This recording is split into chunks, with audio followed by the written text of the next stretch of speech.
तब आपको यूं ही अपने आनंद से अपनी खुशी से भरे, जैसे खुदा ने उसका लौटाया, मतलब आपकी भी चीजें लौटा कर वापस लेकर आएगा। ईमान करिए, चीजों को बेहतर करेगा, जवान बच्चों को खड़ा करेगा, कलीसिया को बढ़ाएगा। पर आपको एक काम करना है, उस स्त्री की तरह वफादार सिर्फ और सिर्फ बने रहना है।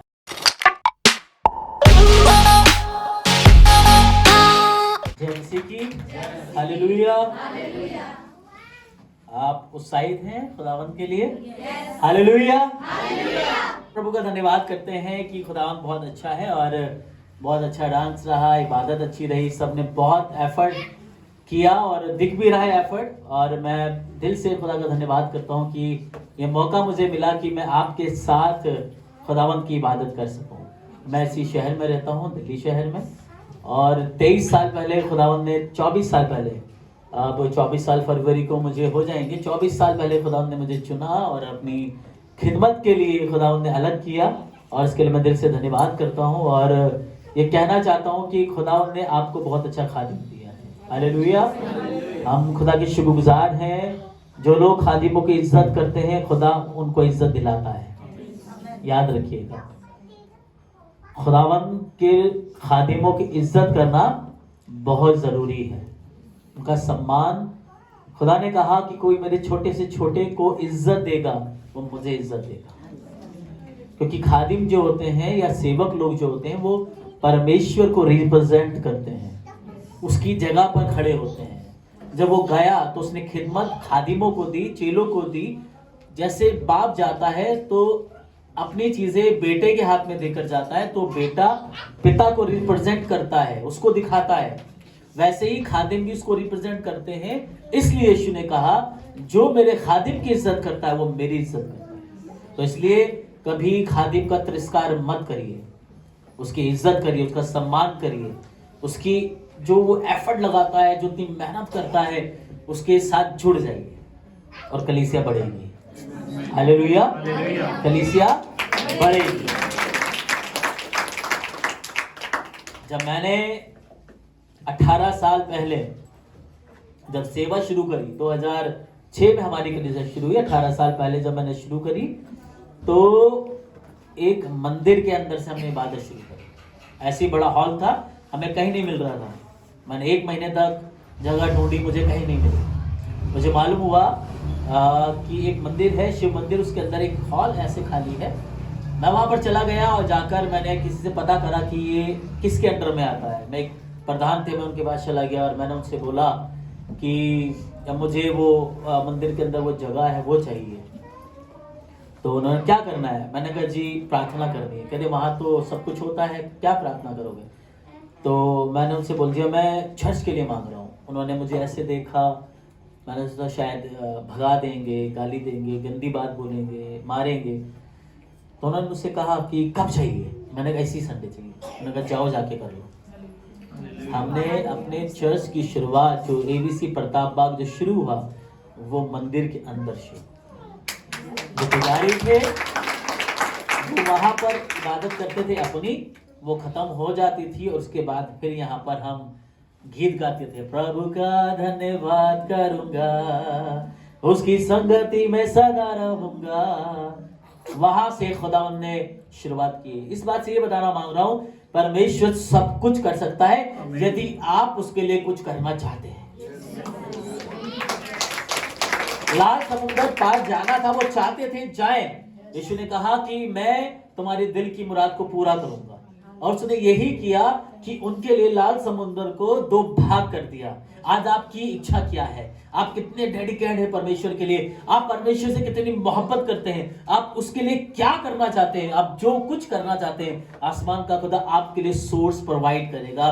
परमेश्वर आपके लिए चीजों को मुहैया करेगा यदि आप करना चाहते हैं। मैं धन्यवाद करता हूँ, आप बहुत अच्छे लोग हैं, बहुत फेथफुल लोग हैं। मैं बहुत देर से सुन रहा हूँ, मुझे बहुत अच्छा लगा। और खुदा को भी और खादिम को भी ऐसे फेथफुल लोग चाहिए, जो विश्वास लोग अपने पादरी के, कलीसिया के वफादार हो। और सिर्फ एक बात कहना चाहता हूँ, माफी चाहता हूँ अगर आपको बुरी लगे, पर कभी भी किसी के ईश्वर की या कभी कहां से आप आए उसकी चर्चा कभी पुलपिट से मत करिए, है ना? कभी मत करिए, कभी मत कहिए मैं ये करती थी, मैं वहां पर गए बच्चे बिगड़ जाएंगे, वो जगह अच्छी नहीं है, ये सब मत बोलिए कभी भी। किसी के ईश्वर या जो आप पहले करते थे उसके बारे में कभी मत बोलिए। जो अब आपने पाया है उसकी चर्चा करिए। यूहन्ना रचित सुसमाचार, एक व्यक्ति खाट पर लेटा हुआ था, क्या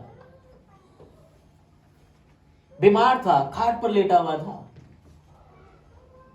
तकलीफ में था, मुसीबत में था। यूहन्ना 5 में देखते हैं, सब जगह जब हम देखते हैं तो बीमार लोग दिखाई देते हैं खुदा के कलाम में।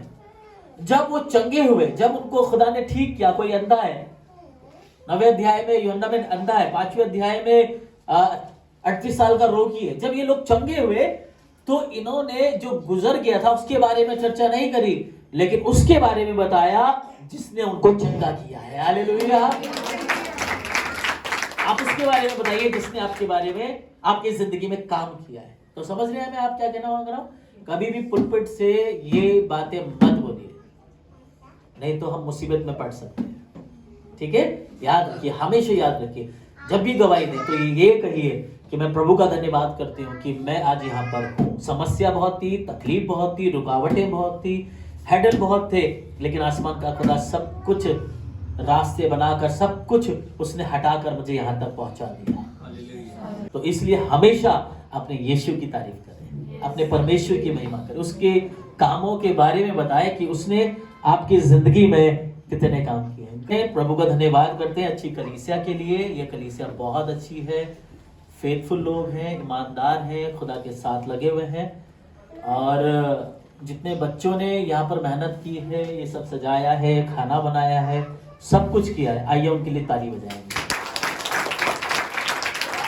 ठंड ज्यादा है ना, जोरदार ताली बजाएंगे तो आपके जो ठंड है वो थोड़ा सा गर्म हो जाएगा।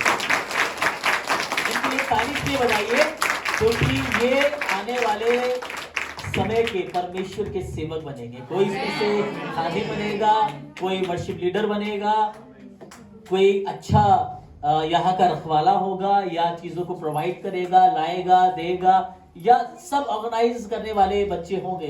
क्योंकि मैं देख रहा हूं कि इस कलीसिया का फ्यूचर बहुत अच्छा है। मैं बहुत जगह जाता हूं, लेकिन मुझे अनॉइंटिंग जहां पर फील नहीं होती तो मुझे बहुत दुख होता है। मैं ऐसे चर्च में गया हूं जो बहुत बड़े बड़े हैं, बहुत लोग हैं उनके पास, लेकिन अनॉइंटिंग नहीं है। मेरा जूता फटा हो, मेरे तन पे अच्छा कपड़ा ना हो, पर मेरी प्रार्थना है कि मेरे पास खुदा की सामर्थ होनी चाहिए, उसकी अनॉइंटिंग होनी बहुत जरूरी है। आप कितने बड़े चर्च में जाते हैं, कितनी बड़ी बिल्डिंग में जाते हैं, इससे फर्क नहीं पड़ता है। जाइए उस जगह पर जहां पर आपकी मुलाकात खुदावंद यीशु से। हर जगह यीशु नहीं मिलता है। बहुत सारे चर्च है, मेरे 24 साल का ये अनुभव है, मैं बहुत कलीसियाओं में गया हूँ, मैं देख रहा हूँ सेवा है बहुत अच्छी है, लेकिन वहाँ खुदा नहीं, सच में वहाँ खुदा नहीं है। और जहाँ परमेश्वर नहीं होता वहाँ पर कलीसिया कभी पड़ती नहीं है, मौजे नहीं होते। आप बहुत अच्छे लोग हैं, बहुत फेथफुल लोग हैं, जो अपने खादिम के साथ आप बने हुए हैं। एक व्यक्ति यूं ही नहीं रोता है, उसकी आंखों में आंसू यूं ही नहीं आते हैं, पर आपने उनसे प्रेम किया है, वो भी आपसे बहुत प्रेम करते हैं। लेकिन कई बार शायद खादिम थोड़ा सा सख्त होता है, थोड़ा रफ उसे बनना पड़ता है, क्योंकि अगर लीडर थोड़ा सा कमज़ोर होगा तो बाकी भी कमज़ोर हो जाएंगे। तो इसलिए जब कभी भाई साहब कभी नाराज़ हो जाएं, कुछ ऐसा बोलें, तो वो सब आपकी भलाई के लिए होता है, क्योंकि हम आपको अपना परिवार समझते हैं। हम नहीं चाहते कि आप किसी मुसीबत में जाओ। ये चीज़ें आपके लिए अच्छी नहीं है, आपको लग रहा है कि अच्छी है, लेकिन खादिम को खुदा बता रहा है ये अच्छी नहीं। अपने खादिम की सुनिए, उसकी बात मानिए। जब आप अपने खादिमों की सुनेंगे, आप कृतार्थ हो जाएंगे, स्टैब्लिश हो जाएंगे, परमेश्वर आपको स्टैब्लिश करेगा। उनका तिरस्कार कभी मत करिए। मेरी दुआ है खुदा बाप इस कलीसिया को और बढ़ाए, इस कलीसिया को और बढ़ाए, ये दीवार पीछे की तरफ जाती रहे। हालेलुया। ये दीवार पीछे की तरफ जाती रहे और कुर्सियां लगती जाए और चीजें बढ़ती जाए। खुदा के शुक्रगुजार हैं सब बातों के लिए। प्रभु के वचन में चलते हैं। एक बात खुदा के कलाम से आपको उभारने के लिए मैं आज की सुबह बोलना मांगता हूँ, इस वक्त में बोलना चाहता हूँ। और मैं विश्वास करता हूं कि प्रभु का वचन आपको आशीष देगा। कितने ऐसे लोग हैं जो अपने माता पिता का तिरस्कार करते हैं, उनको सम्मान नहीं देते। तिरस्कार का मतलब रिस्पेक्ट नहीं करते हैं। मैंने कुछ ज़्यादा ही सरल हिंदी बोल दी तो बेटी ने हाथ उठा लिया। तिरस्कार का मतलब होता होगा कि बहुत इज्जत, रिस्पेक्ट। कितने बच्चे हैं जो अपने माता पिता को नहीं देते हैं? सभी देते हैं ना, सब देते हैं। अगर जिस दिन नहीं देते तो माता पिता को बुरा लगता है कि नहीं लगता? कितने यहाँ पर सब अधिकतर जो मैं आगे देख रहा हूँ, अधिकतर जिनके पास बच्चे हैं, जिनके पास संतानें हैं, औलाद हैं, अगर वो आपको सम्मान ना दे तो कहीं ना कहीं तो दिल दुखता है ना, कि पाला पोसा बड़ा किया, इतना सब करा, सम्मान नहीं देते बच्चे।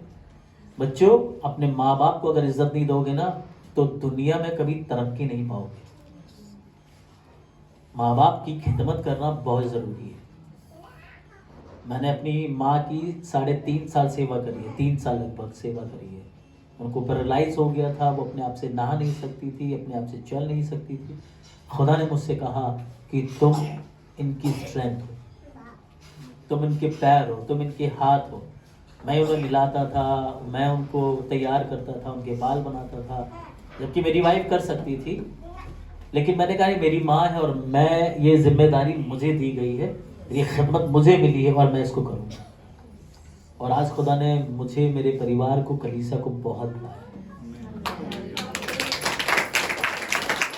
अगर आप 10 आज्ञाओं को भली भांति अगर जानते हैं तो आपको याद होगा खुदा ने अपने बाद जो 5वीं आज्ञा दी है, वो कौन सी आज्ञा पता है? तो अपने माता पिता का, और उसके बाद आगे क्या लिखा हुआ है?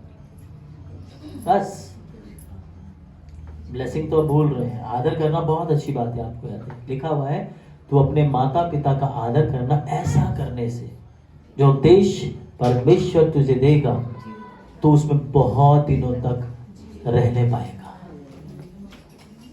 पता है, माँ बाप को सम्मान देना, उनकी इज्जत करना, उनकी केयर करना, उनका ख्याल रखने से आपको जो ब्लेसिंग मिली है ना, आपके पास वो बहुत वर्षों तक बनी रहेगी और कभी नहीं जाएगी। खुदा आपको स्टैब्लिश करेगा, स्टैब्लिश करेगा परमेश्वर। आपको सम्मान देना बहुत जरूरी है, रिस्पेक्ट देना बहुत जरूरी है।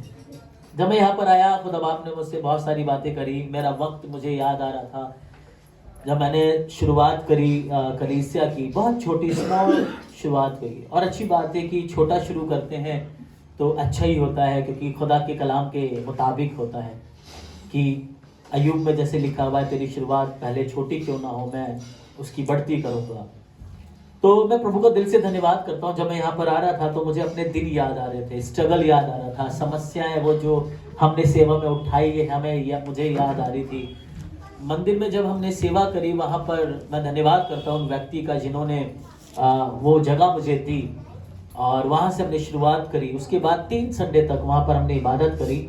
और जब 3rd संडे में वहाँ पर पहुँचा तो वहाँ के जो पुरोहित थे उन्होंने कहा कि बेटा यहाँ पर चर्च होता है, तो यहाँ पर सब जगह बात फैल गई है, तो एक काम करिए कि आप यहाँ से चले जाओ। मैंने कहा बड़ी मुश्किल से तो जगह मिली है, कैसे जाएं? पर खुदा ने मुझसे कहा कि जो काम करना था वो मैंने काम कर दिया, यहाँ से मूव हो। हम वहाँ से मूव हुए और एक घर में छोटे से, ये तो बहुत बड़ा हॉल है, तो बहुत बड़ी जगह है, मेरे ख्याल से यहाँ से लेकर यहाँ तक एक घर में हम लोग, इतने ही घर में हम लोग, ये 22.5 गज का और 12 गज का या तो 10 गज इतना ही होगा ना, नहीं 10 फीट या 12 फीट होगा। तो इतने बड़े कमरे में हमने इबादत करनी शुरू करी और 3.5 साल या 4 साल तक हमने वहाँ पर इबादत करी। लगभग 4 साल तक हमने इबादत करी वहाँ पर, और हम वहाँ करते रहे। प्रभु लोगों को बढ़ाता रहा।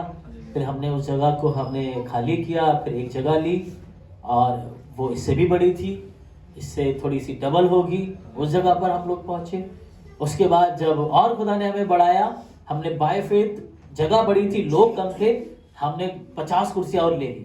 हमने विश्वास कर लिया कि 50 कुर्सियाँ और लगाएंगे और प्रभु इन सब पर लोगों को बैठाएगा। और ऐसे ही हुआ। आने वाले दिनों में जो 50 कुर्सियाँ खाली होती थी वो भरने लगी। फिर हमने वो जगह खाली करी, फिर हमने एक और बड़ी जगह ली, वहाँ पर लगभग 100 कुर्सियों से ज़्यादा कुर्सी लगती थी। और खुदा ने उस जगह को भी भरना शुरू करा। ऐसे करते करते खुदा बाप 18 साल में हमें बहुत बढ़ाता चलाया। जहाँ पर हमारे चर्च की इनकम भी नहीं हुआ करती थी, आज उससे ज़्यादा हम लोग रेंट पे देते हैं। ये सब कुछ इसलिए हुआ क्योंकि परमेश्वर हमारे साथ साथ था। समस्याएं तो आएंगी, तकलीफें तो आएंगी, लेकिन यदि आप सब वफादार हैं, अपने खादिम के साथ हैं, तो ये कलीसिया कभी बंद नहीं हो सकती।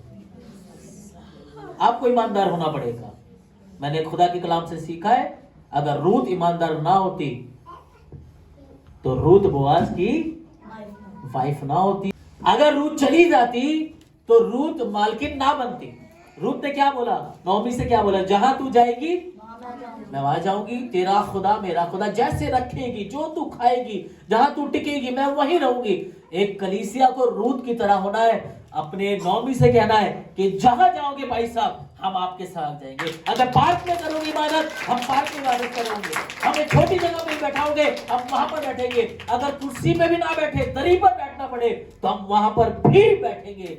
तभी कलीसिया खुदा आपको बरकत देगा। वफादारी बहुत जरूरी है और खुदा के शुक्रगुजार हैं कि खुदा बहुत भला परमेश्वर है। मैं आपको उभार रहा हूँ। आज खुदा का रूह मुझे कह रहा है कि मैं आपको उभारूं, आपको खुदा के रूह में और भरा जाए। शायद बहुत से लोगों को समझ में नहीं आ रहा है, लेकिन मैं आपको बताना मांगता हूँ, ज्यादा कुछ समझने की जरूरत नहीं है। सिर्फ इतना समझ लीजिए, ये मेरा चर्च है और जो मेरी जिम्मेदारी है उसे पूरी करनी है, बस। और कुछ समझने की जरूरत नहीं है। खुदा आप ही आपको समझाता चला जाएगा। मुझे समझ में नहीं आ रहा कि मैं जो प्रचार लेकर आया हूं, मैं उसे करूं कि नहीं करूं, क्योंकि खुदा मुझे आपके बारे में बहुत सारी चीजें अभी यही मैं खड़ा हुआ हूं मुझे बता रहा है। और ये बता रहा है खुदा बाप कि आपको स्ट्रांग होना है, इस कलीसिया के साथ वफादार होना है। शायद आने वाले दिनों में ऐसा लगेगा जिसकी आप अभी तारीफ कर रहे हैं, उसको आप, जो आपको रोटी खिला रहा है, जो आपको अच्छा अच्छा खाना खिला रहा है, जिस्मानी भी रूहानी भी, कहीं ऐसा ना हो कि आने वाले दिनों में आप ये कहें कि इसको सलीब पे चढ़ाओ, उसको सलीब पे चढ़ाओ। खुदा ने ऐसे ही किया था। यीशु मसीह ने लोगों को खाना खिलाया, चंगाई दी, बरकत मिली लोगों को, लोग उसको आकर उसे चूमा करते थे, लोग उसके साथ रहना पसंद करते थे। उन्हीं लोगों ने कहा कि इसको सलीब पर चढ़ाओ। ये दुआ करें कि हम उन लोगों के जैसे ना हो कि जिन्होंने उसके हाथों से खाया, उसके मौजे के द्वारा 5 रोटी 2 मछली से खाया, उसके हाथों के द्वारा चंगाई को पाया, जिसने उनको बरकत दी, उन्हीं लोगों ने उसको सलीब पर भी चढ़ा दिया। और दुआ करे खुदा बाप ये हिस्सा हमारी जिंदगी से हट जाए और अपने खादिम के द्वारा सदा हम आशीष पाते रहें।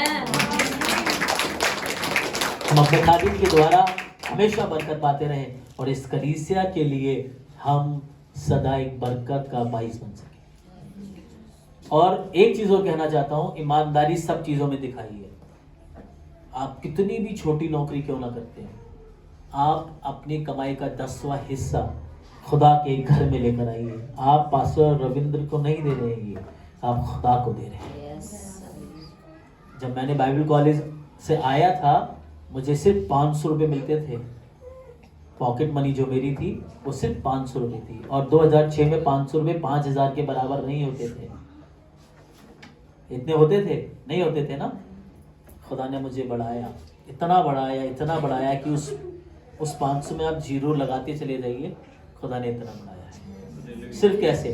खुदा से ईमानदार बनाना। कभी खुदा के घर का पैसा कभी भी नहीं रखा अपने पास, क्योंकि जो केसर का है वो केसर को दो, जो खुदा का है वो खुदा को दो, तभी कलीसिया बढ़ेगी। बोलने में परमेश्वर का वचन जो खुदा के कलाम में लिखा हुआ है कि परमेश्वर का राज्य बातों में नहीं है, बातों के ब्रेड पकोड़े में नहीं तलने की बहुत बढ़िया बढ़ जाएगा, आमीन आमीन आमीन। परमेश्वर का राज्य बातों में नहीं परंतु सामर्थ में है। आप प्रैक्टिकली करिए, जो बोल रहे हैं उसे करिए। कह रहे प्रभु हम इस घर से प्यार करते हैं तो इस घर के लिए कुछ करिए। आप देखिए कहाँ क्या जरूरत है। मुझे मालूम है बहुत हमारे पास पैसा नहीं है, पर कहिए भाई साहब कितने का आएगा ये मुझे बताइए, अगले हफ्ते ले लेना मेरे से। परमेश्वर का राज्य बातों में नहीं परंतु सामर्थ में है। करिए, काम को करिए, खुदा के करके बने रहिए, डटे रहिए, अपने हाथ को हमेशा बढ़ाते रहिए। मैं यहाँ पर बैठा हुआ था, खुदा ने मुझसे बात करी कि तुम्हें वाला काम करना है।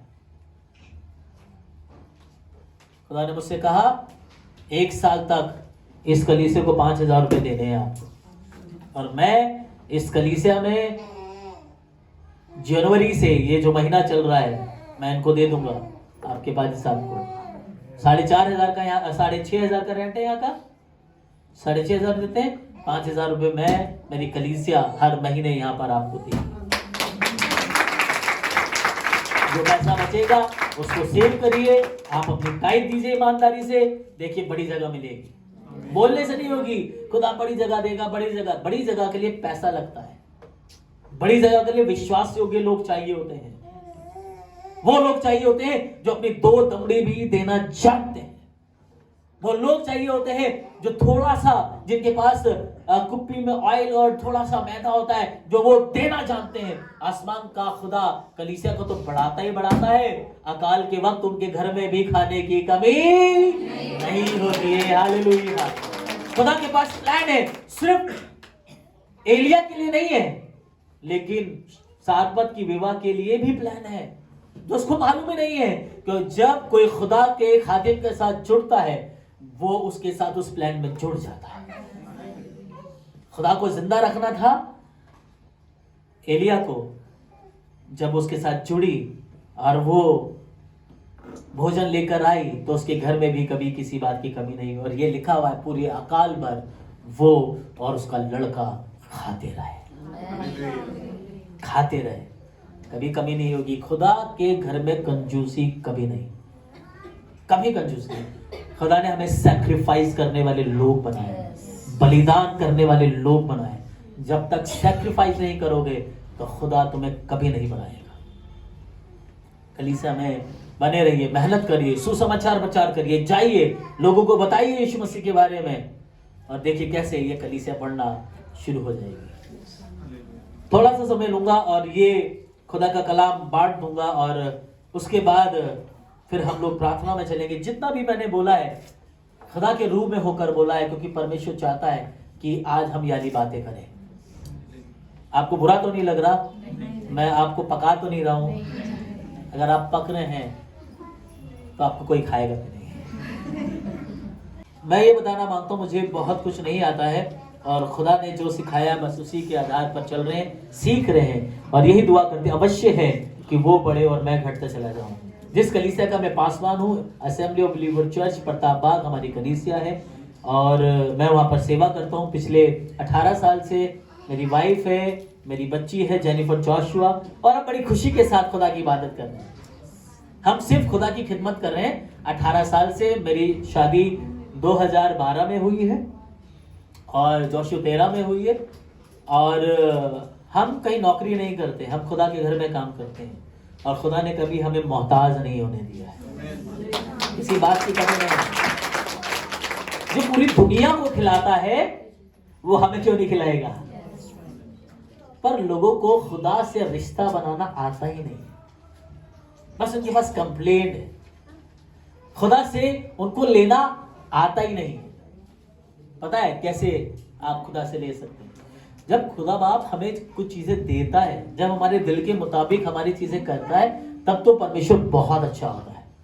और जब हमारी प्रार्थनाएं नहीं सुनी जाती और जैसा हम चाह रहे हैं वैसा नहीं हो रहा होता है, तो हम खुदा से रूठ जाते हैं, हम मुंह बना लेते हैं खुदा से, हमारी तो दुआएं नहीं सुनी जा रही। होता है, किसी के साथ नहीं होता? अगर नहीं होता तो आप बहुत अच्छे लोग हैं, अगर होता है तो एक खराब बात है। मैंने किसी को बोलते हुए सुना, जो दे उसका भला, जो ना दे उसका भी। यार ये कैसा व्यक्ति है? इसके पास कोई कंप्लेन ही नहीं है। ये कह रहा है जो दे उसका भला, जो ना दे।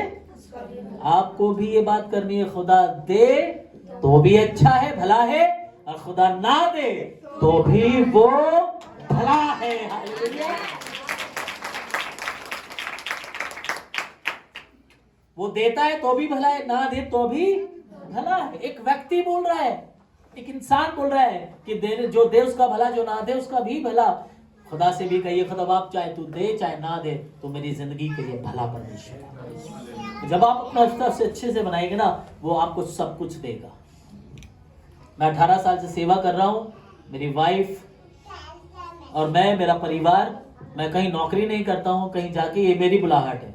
आपके भाई साहब की बुलाहट है कि वो जाकर जॉब करें और सेवा भी करें, ये उनकी बुलाहट है। ये मेरी बुलाहट अलग है, उनकी बुलाहट अलग है। पौलुस की अलग बुलाहट थी, पतरस की अलग बुलाहट थी, लेकिन काम दोनों मिलकर अपने खुदा का ही कर रहे थे। ये मेरी बुलाहट है। और खुदा कभी भी भूखा मरने अपने लोगों को नहीं देता है। वो अपनी मुट्ठी को खोलता है और लोगों को आहार दे देता है। एक बात आपके बीच में रखना चाहता हूँ, खुदा के कलाम में चलेंगे और जल्दी से खत्म करना चाहता हूँ। खुदा के कलाम से बोलूंगा और कोशिश करूंगा कि जल्दी से खत्म करूं। और ये बताना चाहता हूं कि खुदा बाप, जब मैं यहाँ पर आ रहा था तो प्रभु ने मुझसे एक बात को कहा और मैं दुआ कर रहा था। और गुजरे साल बहुत अच्छे नहीं रहे और गवाहियों में भी यही रहा कि जब आपने कलीसिया शुरू करी, जब कोविड आया तो बहुत ही टफ टाइम था, बहुत ही टफ टाइम था। बहुत सी कलीसियाएं तो खत्म हो चुकी है। खुदा का शुक्र करें कि आप आज जिंदा हैं। जब मैं यहां पर आ रहा था, प्रभु ने मुझे एक वर्ड दिया और वर्ड था रिस्टोर, पुनः स्थापित। वो फिर से बनाएगा। हालेलुया। वो फिर से बनाएगा, वो चीजों को फिर से क्या करेगा, रिस्टोर करेगा। और यही बात आज आपके बीच में रखना मांगता हूं। और मैं एक ऐसी बहन को जानता हूं जिसने अपनी जिंदगी से मुझे बड़ी बरकत दी है। वैसे तो और भी है, पर आज सिर्फ उसका जिक्र हम लोग करेंगे खुदा के कलाम से, जो आपको मिलेगी दूसरा राजा और उसके 8 अध्याय को जब हम निकालते हैं, 1 से लेकर 6 तक हम लोग पढ़ते हैं, तो वहां पर इस बात का जिक्र पाया जाता है। जी, दूसरा राजा और उसके 8वें अध्याय और उसके 1 पद से लेकर उसके 6 तक में हम देखेंगे। खुदा के कलाम में लिखा हुआ इस तरीके से, दूसरा राजा और उसके 8 अध्याय और उसका 1 से लेकर 6 तक। कोई पढ़े जो यहाँ पर हर संडे पढ़ता है। जी।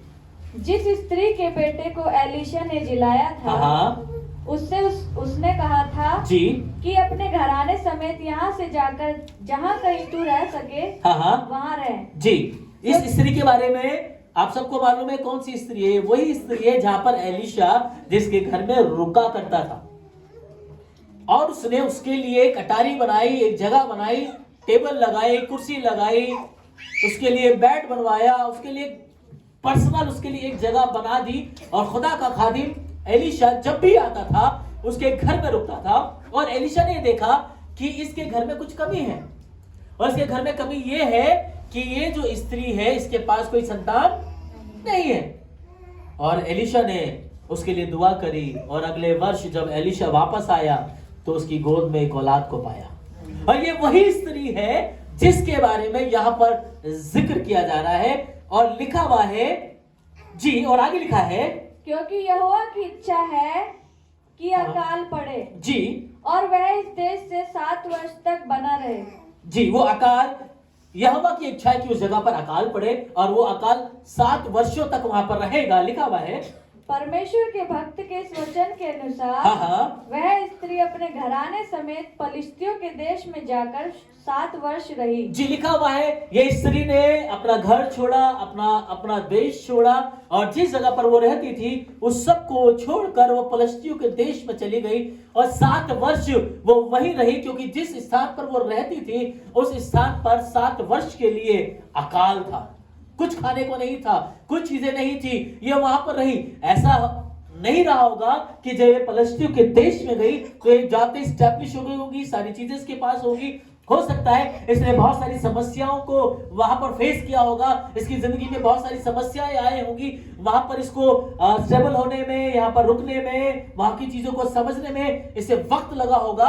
और वे वहां पर रही क्योंकि खुदा के खादिम ने इससे ऐसा कहा था। पर आगे लिखा हुआ है, आगे बहुत खूबसूरत बात लिखी है, आपको सुनकर बरकत मिलेगी। जी, 7 वर्ष के बीतने पर वह पलिश्तियों के देश से लौट आई जी, और अपने घर और भूमि के लिए दुहाई देने को राजा के पास गई। जी, राजा उस समय परमेश्वर के भक्त के सेवक गेहजी से बातें कर रहा था। और उसने कहा जो बड़े बड़े काम एलीशा ने किए हैं उसका वर्णन मुझसे वर्णन कर। जी, ये स्त्री वापस आती है।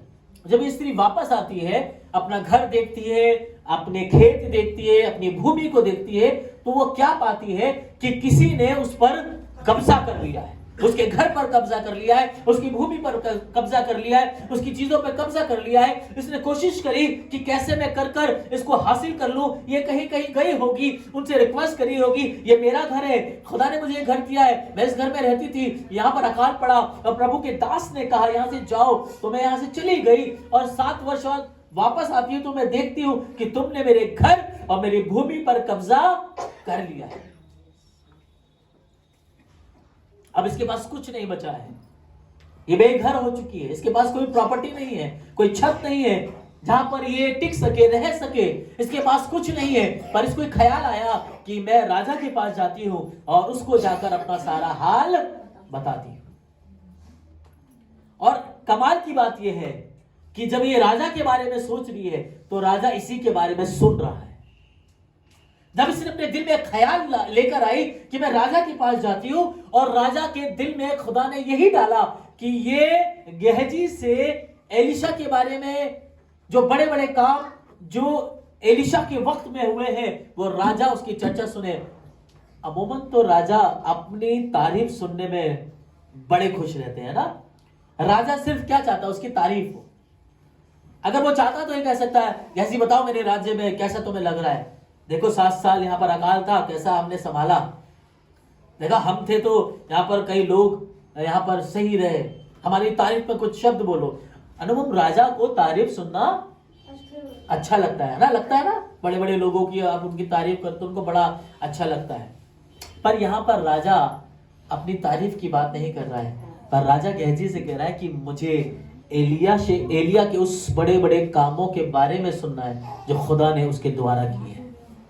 जी पढ़े, क्या लिखा हुआ है राखी बहन, पढ़े। जब वो लौटी तो 4 पद में लिखा हुआ है, राजा उस समय परमेश्वर के भक्त के सेवक गेहजी से बातें कर रहा था। और उसने कहा, जी जो बड़े बड़े काम एलीशा ने किए हैं उनका मुझसे वर्णन कर, उनका मुझसे वर्णन कर। और आगे लिखा हुआ है, जब वह राजा से यह वर्णन कर ही रहा था, गेहजी जब राजा के सामने उन सब बातों का वर्णन कर रहा था तो अब बहुत सारी गवाहियां उसने बताई होगी। उसने बताया कि जब सेना ने चारों तरफ से हमें घेर लिया था तो मैंने अग्नि में रथों को देखा और परमेश्वर ने हमें वहां से बचाया, किसी की कुल्हाड़ी वहां पर गिर गई और उसने उसकी कुल्हाड़ी मिल गई। बहुत सारे काम जो कहते हैं चीजें खराब हुई, उसने कहा पानी में नमक डाल दे उसे पी ले। बहुत अद्भुत काम जो एलिशा के द्वारा हुए थे उनका वर्णन कर रहा था। करते करते जब गेहजी वहां पर पहुंचा उस स्त्री के बारे में बताने लगा। अब जिस स्त्री की एंट्री अब होने वाली है, लिखा हुआ है जी कि एलीशा ने एक मुर्दे को जिलाया, एलीशा ने एक मुर्दे को जिलाया। तब जिस स्त्री के बेटे को उसने जिलाया था, तब जिस स्त्री के बेटे को उसने जिलाया था वही आकर अपने घर और भूमि के लिए दुहाई देने, वही आकर अपने घर और अपनी भूमि की दुहाई देने लगी। और जब गेहजी ने देखा कि ये तो वही स्त्री है जिसका बेटा मर गया था और मेरे आका ने उसे जिलाया था, राजा को उसने कहा होगा, राजा ये वही है जिसके घर में मेरा आका रुकता था और इसके बेटे को ही खुदा ने जिलाया था। ये बहुत ईमानदार है, ये बहुत वफादार है, ये मेरे आका की बहुत इज्जत करती है, उसका सम्मान करती है, उसके खाने पीने का ख्याल रखती है, इसके घर में मेरा स्वामी रुका करता था। ये वही स्त्री है जिसका बेटा मर गया था और मेरे स्वामी ने जिलाया था। जब ये बातें बता रहा था और सामने ही उस स्त्री को जब राजा ने देखा तो राजा उसकी गवाही से आशीषित हुआ। खुदा के लोगों, अपनी जिंदगी को ऐसा बनाए, अपनी जिंदगी को ऐसा जिए कि राजा आसमान का खुदा आपकी जिंदगी से खुश होने पाए। वो खुश हुआ उसकी जिंदगी को देखकर। खुदा के खादिम की इज्जत करती है, खुदा के खादिम का सम्मान करती है, उसकी चीजों का ख्याल रखती है। और ये वही स्त्री है जिसके बेटे को एलिशा ने जिलाया था। और आगे लिखा हुआ है जी, बहुत ही ध्यान से सुनिएगा, बहुत अच्छी बात बताकर जा रहा हूं। अगर आपने इस कलाम को अपने पास रख लिया तो खुदा भी आपके घर में आपकी जिंदगी में मौजे करता चला जाएगा। जी आगे।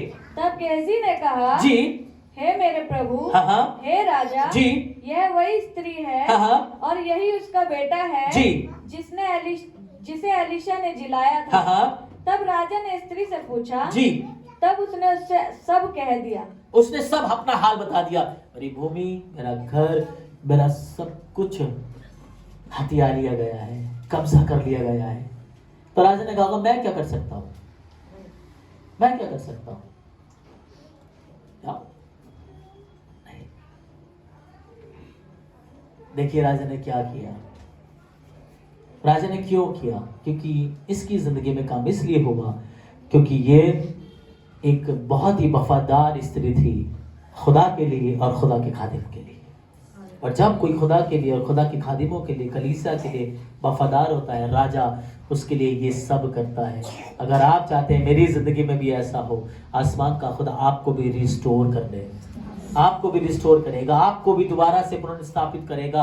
अगर आपकी चीजें खराब हो गई हैं, आपके रिलेशन खराब हो गए, आपका परिवार बर्बाद हो गया है, जो पहले था वो सब कुछ खत्म हो गया है, बिजनेस था, नौकरी थी, सब कुछ बहुत बेहतर था, वो सब खराब हो गया है, तो जब आप खुदा में अभी भी बने हुए ना, आसमान का खुदा आपको रिस्टोर करेगा। आगे लिखा हुआ है, जी पढ़े, आगे लिखा हुआ है, तब राजा ने एक हाकिम को यह कहकर उसके साथ कर दिया कि जो कुछ इसका था वरन जब से इसने देश को छोड़ दिया जी, तब से इसके खेत की जितनी आमदनी अब तक हुई हो सब इसे फेर दे, सब इसे फेर दे। सिर्फ भूमि वापस नहीं मिल रही है, घर वापस नहीं मिल रहा है, जमीन वापस नहीं मिल रही है, लेकिन जितने वर्ष 7 साल ये यहाँ पर नहीं रही है, जितना भी इसका बनता है ना, सिर्फ भूमि नहीं, इसको रुपया, पैसा, शौहरत, दौलत सब दे दो, क्योंकि ये वफादार है। और राजा के सामने जब ये पहुंची तो खुदा ने इसको सब कुछ दे दिया, राजा ने सब कुछ दे दिया, और आसमान के खुदा ने इसकी वफादारी को देखकर इसको रिस्टोर कर दिया है।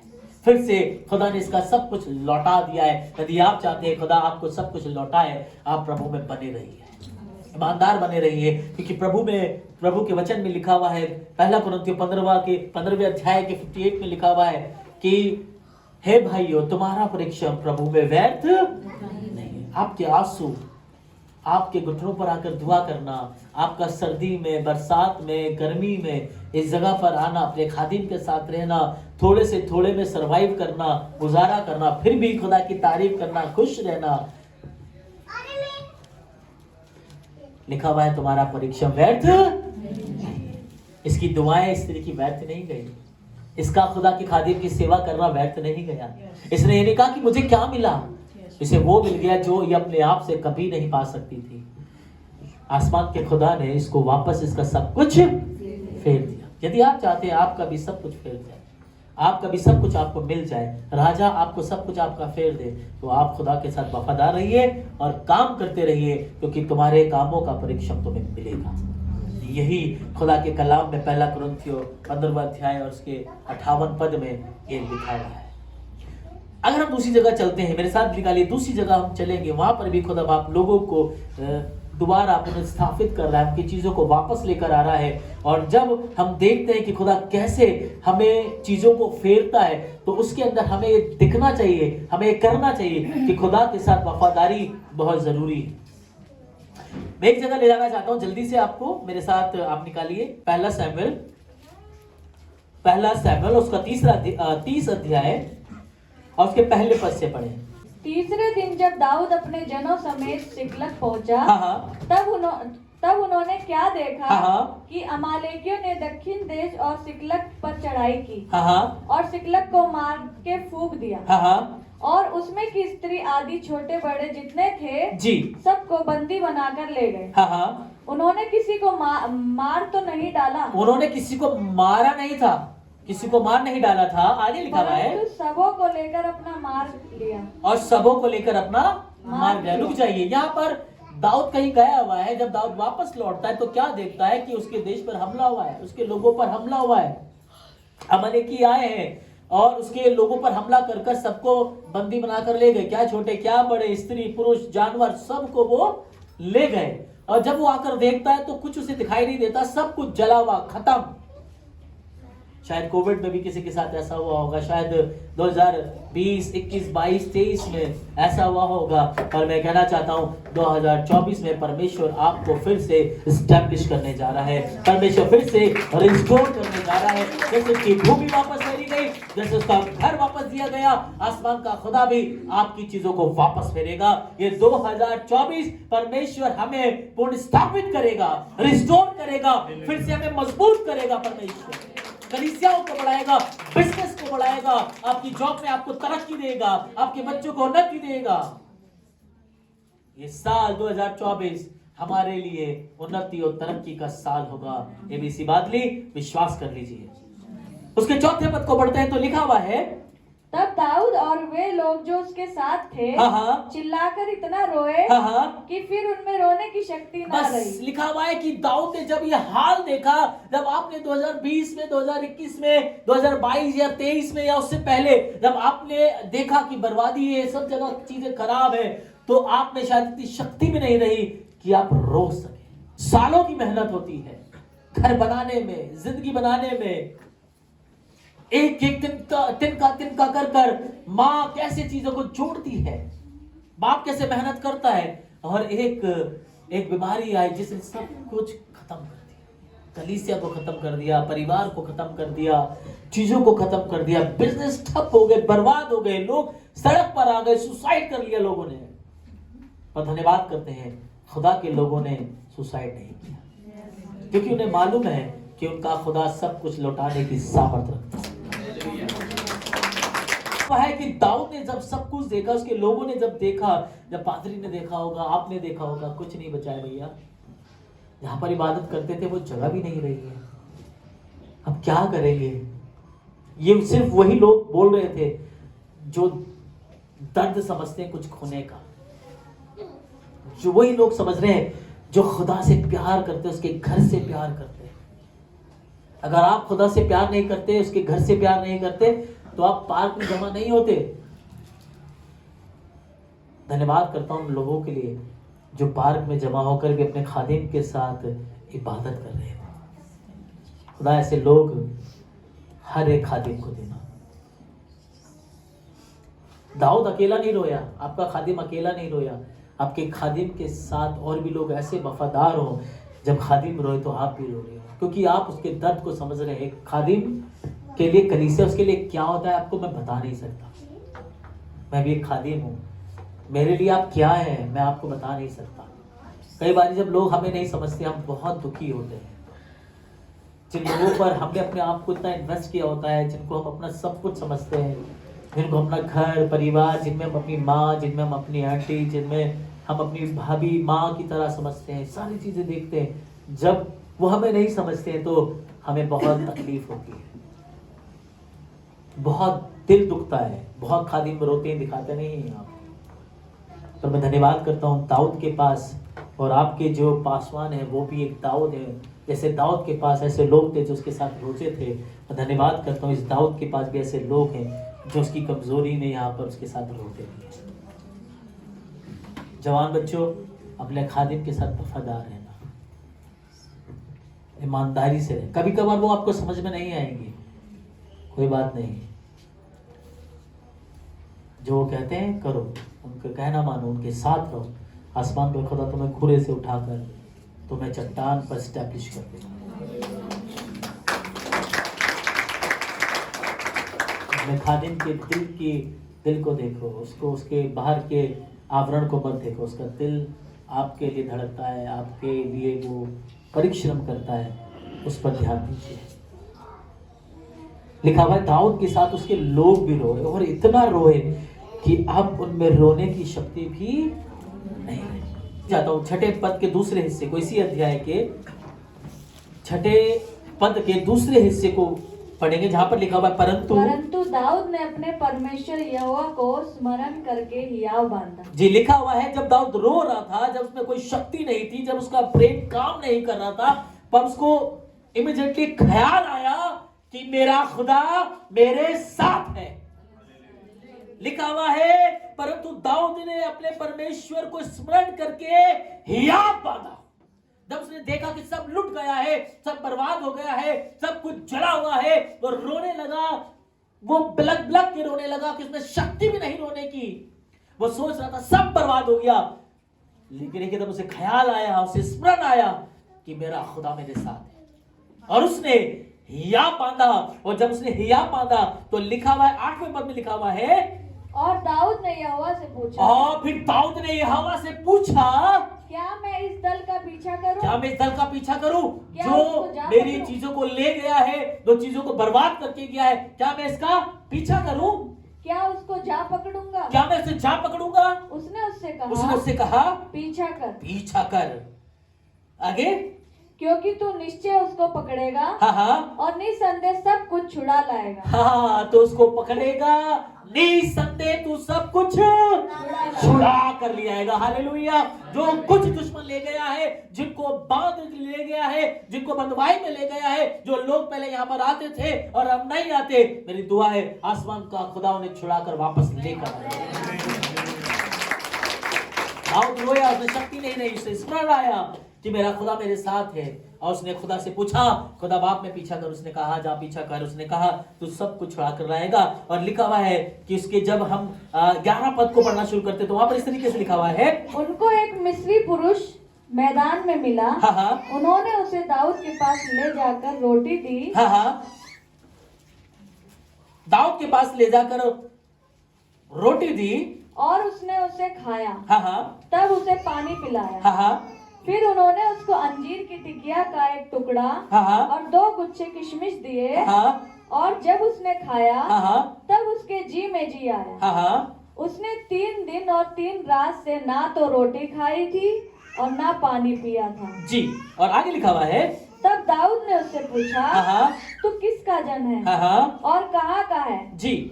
उसने कहा, मैं तो मिस्री जवान और एक अमालेकी मनुष्य का दास हूं। जी, यहाँ पर दाऊद को एक व्यक्ति मिल गया, एक जवान लड़का मिल गया जो मिस्री था, जो गुलाम बनाकर लाया गया था, और उसने 3 दिन से कुछ नहीं खाया था, भूखा प्यासा था। वो लूट कर चले गए थे अमालेकी और उसको छोड़ गए थे, और दाऊद के लोगों ने इसको खाना दिया, सब कुछ दिया। और उसके बाद दाऊद ने उससे पूछा तू कौन है? उसने सब कुछ अपना हाल बता दिया। और उसके बाद दाऊद ने उससे कहा, अच्छा तू जानता है कि वो कहाँ गए?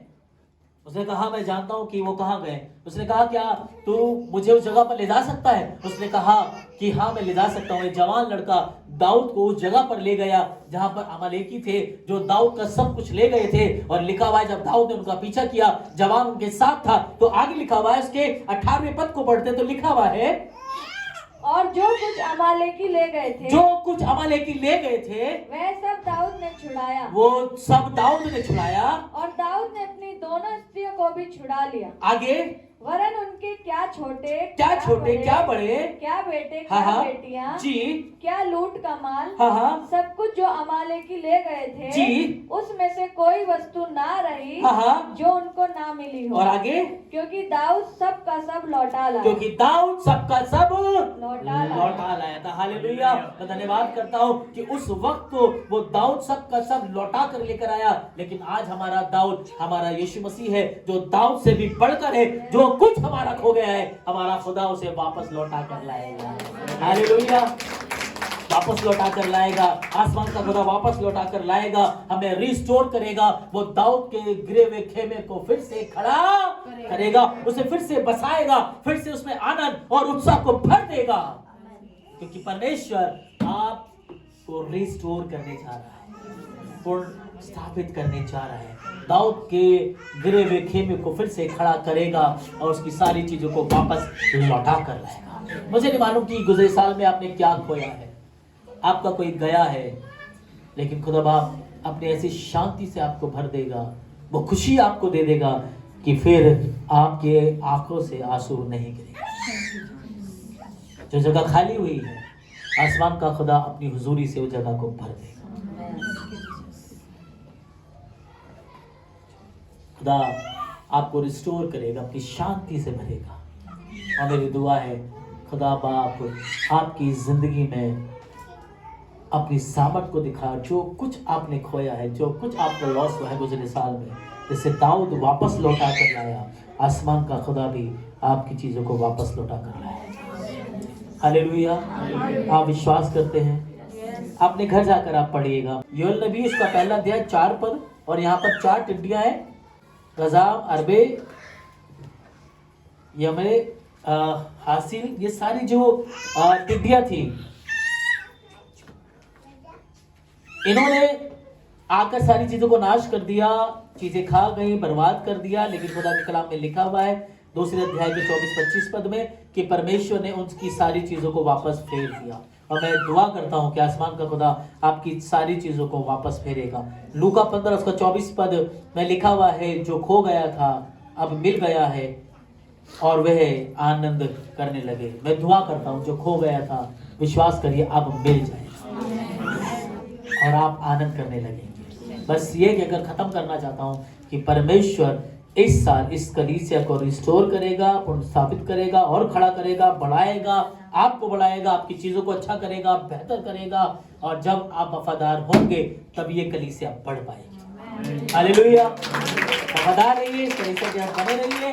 ये 5 साल खुदा ने आपको दिए हैं, 5वां साल परमेश्वर ने जो आपको दिया है, मेरी दुआ है कि इस 5वें साल में परमेश्वर अपने सामर्थ के काम इस कलीसिया में और करता जाए। मेरी कलीसिया की तरफ से, मेरे परिवार की तरफ से ये 5 वर्ष जो आपकी खिदमत के हुए हैं, मैं दुआ करता हूँ ये 5 से 50 में तब्दील हो जाए। आपको बहुत बहुत मुबारक हो, आपके पासवान को बहुत मुबारक हो, बहन आपको मुबारक हो, आपके परिवार को बहुत मुबारक हो, सबको मुबारक हो। मेरी दुआ है खुदा बाप आपको यूं ही अपने आनंद से, अपनी खुशी से भरे, जैसे खुदा ने उसका लौटाया, खुदा बाप आपकी भी चीजें लौटा कर वापस लेकर आएगा। ईमान करिए, चीजों को बेहतर करेगा, जवान बच्चों को खड़ा करेगा, कलीसिया को बढ़ाएगा। पर आपको एक काम करना है, उस स्त्री की तरह वफादार सिर्फ और सिर्फ बने रहना है। खुदा आपको बहुत बरकत दे। जय मसीह।